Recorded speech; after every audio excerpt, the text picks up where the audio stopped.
कल हमने public finance को यहाँ से किया था कि पब्लिक फाइनेंस क्या होता है। तो हमने ये कहा था कि पब्लिक फाइनेंस जो है ये बुनियादी तौर पे इज अ स्ट्रेटेजी और we can say the public finance deal करता है इनकम और एक्सपेंडिचर ऑफ पब्लिक अथॉरिटीज कि ये जो इदारे हुकूमत ने बनाए हैं, ब्यूरोज बनाई हुई हैं, मुख्तलिफ इंस्टीट्यूशंस बनाए हुए हैं अपने, इनके ऊपर कितना पैसा खर्च हो रहा है और कहाँ से आ रहा है। तो this is basically deals with income and expenditure of public authorities, यानी हुकूमती इदारों के आमदनी और अखराजात का हिसाब जो है वो पब्लिक फाइनेंस में होता है। चूंकि कुछ इदारे कमाते भी हैं, रेलवे कमाता भी है, तो क्या कमा रहा है, क्या खर्च कर रहा है। फिर उसके अलावा हुकूमत टैक्स लगा के भी पैसा लेती है। तो कितना पैसा कहाँ से आ रहा है, कहाँ खर्च हो रहा है, ये अवाम का कंसर्न है और हक है। जैसे शेयर होल्डर का हक है कि जी हमें फाइनेंशियल स्टेटमेंट दीजिए और बताइए कि कहाँ से पैसा आया और कहाँ खर्च हुआ, और अगले साल का बजट हमें पेश कीजिए कि आप कहाँ से पैसा लाएंगे, कहाँ खर्च करेंगे। इसी तरह अवाम यहाँ मेजर स्टेक होल्डर है, जिसने इस हुकूमत को बनाया है, वोटिंग दी है और मालिक है इस रियासत की। तो अवाम ताकत का सरचश्मा है, इसलिए वो ये कहते हैं कि नहीं जनाब, आप हमें वैसे तो ताकत का सरचश्मा अल्लाह की ज़ात है, लेकिन दुनियावी तौर पे देखा जाए तो वो अवाम को अल्लाह ने ताकत दे रखी है। तो अवाम कहती है जी हमारे सामने बजट पेश करें, हमारे सामने हिसाब किताब रखें। तो आपने देखा होगा अक्सर मिनिस्टर ऑफ फाइनेंस आते हैं, आके एक बजट पेश करते हैं, बताते हैं इतना पैसा आएगा, इतना खर्च होगा। तो ये सारा पब्लिक फाइनेंस ही होता है। और आपने देखा होगा कि अपोजिशन अक्सर जो है वो कापियां फाड़ के फेंक देती है। वो एक अलग मसला है, उस पर मुझे बात नहीं करनी चाहिए, ये सियासी इश्यूज होते हैं। अब उसके बाद जो हमने बात की थी वो की थी हमने मोस्ग्रेव्स 5 फंक्शंस। मोस्ग्रेव्स 3 फंक्शंस हैं, जिसके अंदर एक फंक्शन था उसका एलोकेशन का, कि हम किस सेक्टर पे, किस डिवीजन पे, हेल्थ पे, डिफेंस पे कितना पैसा लगाएंगे, खर्च करेंगे। एलोकेशन फंक्शन था। एक डिस्ट्रीब्यूशन फंक्शन था, जिसके अंदर हम ये करते हैं कि दौलत की तकसीम को बराबर करने की कोशिश करते हैं, अमीरों पर टैक्स लगा के गरीबों पे खर्च कर देते हैं। और उसके बाद फिर स्टेबलाइजेशन थी। स्टेबलाइजेशन के लिए हम फिजिकल पॉलिसी और मॉनेटरी पॉलिसी दोनों को ही इस्तेमाल करते हैं और कोशिश करते हैं कि मुल्क में ना तो बहुत ज़्यादा एक्सट्रीम बूम आ जाए और ना ही बहुत ज़्यादा डिप्रेशन आ जाए, यानी ना ही इन्फ्लेशन हो और ना ही अनएम्प्लॉयमेंट हो, दोनों पे कंट्रोल किया जा सके। इसके बाद हमने इसकी इम्पोर्टेंस पे बात की थी कि इसकी इम्पोर्टेंस क्या है। हमने कहा था कि अगर बुनियादी ज़रूरियात की डिलीवरेंस आवाम को करनी है तो उसके लिए पब्लिक फाइनेंस है। पैसा होगा तो सेहत दे सकेंगे, एजुकेशन दे सकेंगे, शहरों की सफाई कर सकेंगे, यानी वो तमाम चीज़ें जो ज़रूरी हैं। उसके बाद फिर इकनॉमिक इनइक्वालिटीज़ हैं कि अगर हम ऐसे ही छोड़ दें तो अमीर अमीर तर हो जाएगा, गरीब गरीब तर हो जाएगा और अमीर गरीब को एक्सप्लॉइट करेगा।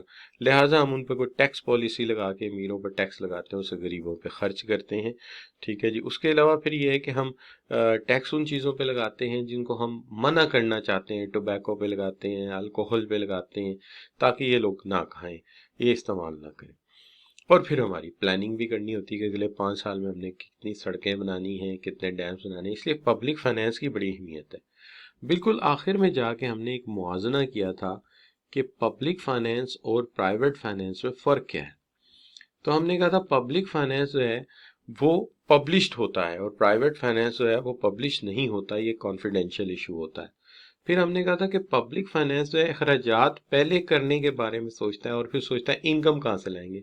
लेकिन आम आदमी हमेशा पहले इनकम लाता है और फिर उसके लिए बजट बना के अपनी, वो कहते हैं ना, cut the coat according to your cloth, के अपनी जो इतनी उसकी बसात होती है उसके मुताबिक वो अपने अखराजात को मैनेज करने की कोशिश करता है। फिर ये है कि जो पब्लिक फाइनेंस होता है उसका पब्लिश होना और ब्लैक एंड व्हाइट में आना ज़रूरी होता है। प्राइवेट की मर्जी है, वो चाहे तो किसी कागज़ पे लिख ले, चाहे तो ना लिखे। अब जो पब्लिक फाइनेंस है उसके अंदर अखराजात जो हैं, लोन जो है वो बाहर से भी लिए जा सकते हैं और जो है वो अंदर से भी मांगे जा सकते हैं। ठीक है ना। यानी अंदर के बैंकों से भी ले सकते हैं, बाहर के बैंकों से भी। लेकिन प्राइवेट आदमी सिवाय एक्सटर्नल के किसी से कर्जा नहीं मांग सकता, घर के अफराद को तो खुद दे रहा होता है, लिहाजा वहां से क्या मांगेगा। पब्लिक फाइनेंस अवामी फलाह के लिए है और प्राइवेट फाइनेंस जो है पर्सनल इंटरेस्ट के लिए है। तो मुश्तबा फैसल पूछ रहे हैं कि पब्लिक वर्सेस प्राइवेट इम्पॉर्टेंट है कि नहीं। मोस्ट ग्रेव फंक्शन सबसे इम्पॉर्टेंट है 3, ये कई दफ़ा पेपर में आए हैं।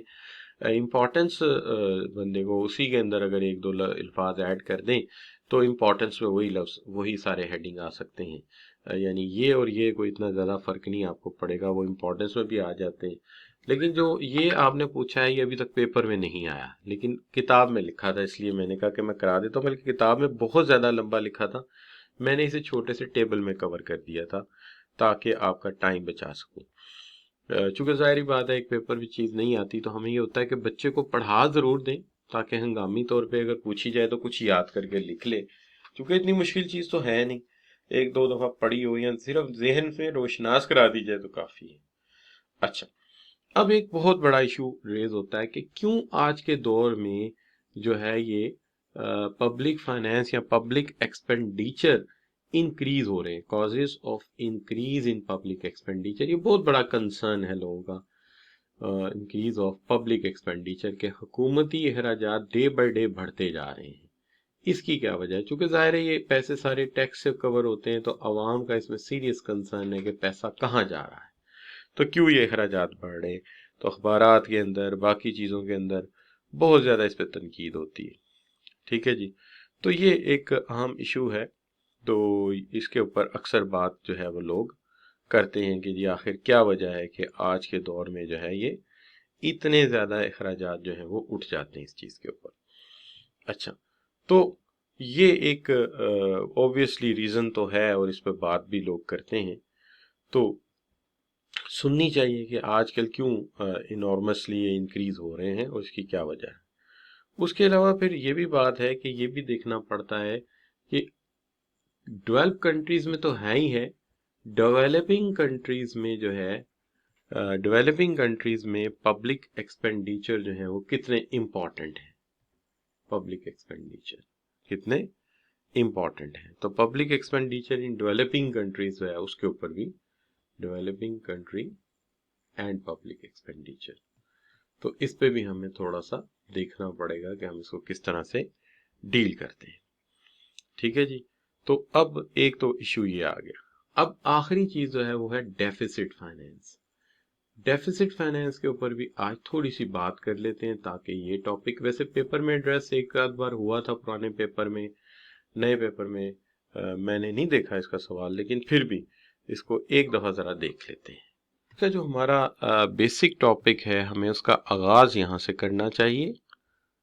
यानी पहली बात आपको मुझे ये बतानी चाहिए causes of increase in public expenditure, फिर बात करेंगे डेवलपिंग कंट्रीज और फिर करेंगे डेफिसिट फाइनेंस। सबसे पहले ये बात करते हैं कि क्यों अखराजात बढ़ रहे हैं।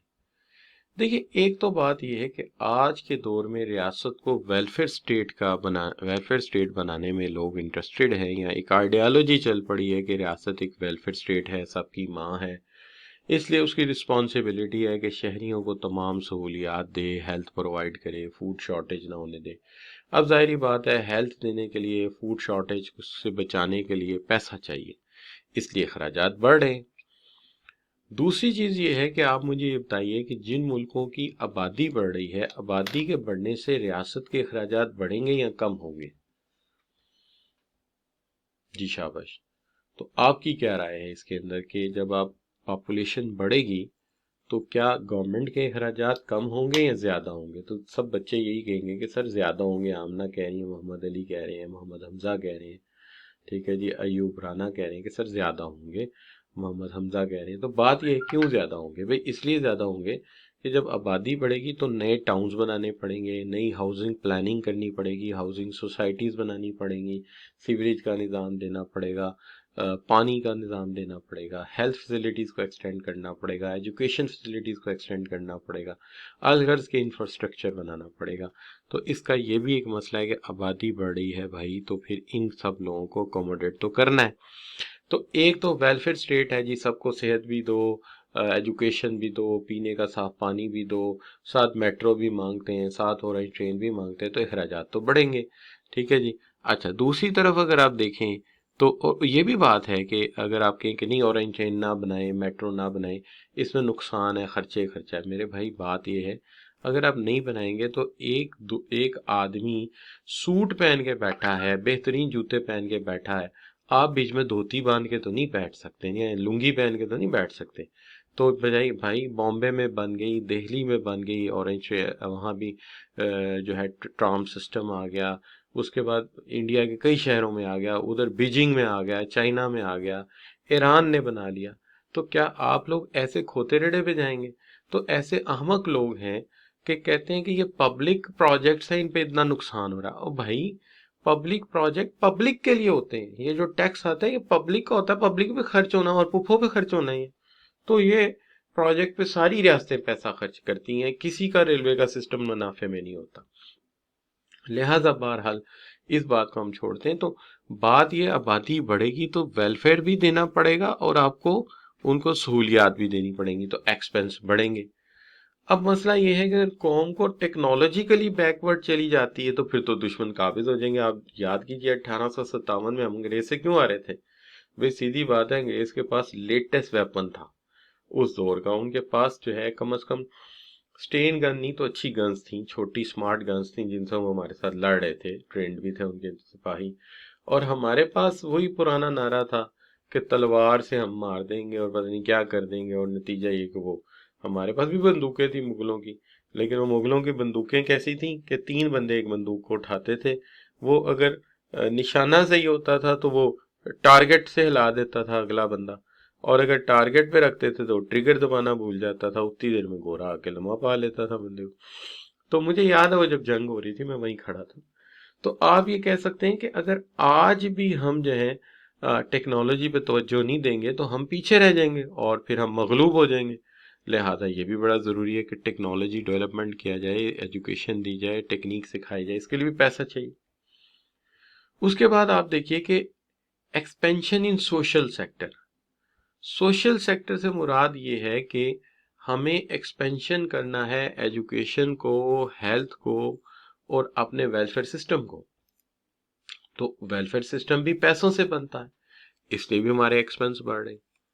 फिर उसके बाद ये है कि provision of public utilities. Public utilities में ये है कि हमारे यहाँ बिजली का निज़ाम सारा हुकूमत चला रही है, वाटर का, ट्रांसपोर्ट का प्राइवेट कंपनीज इसमें आ ही नहीं रही।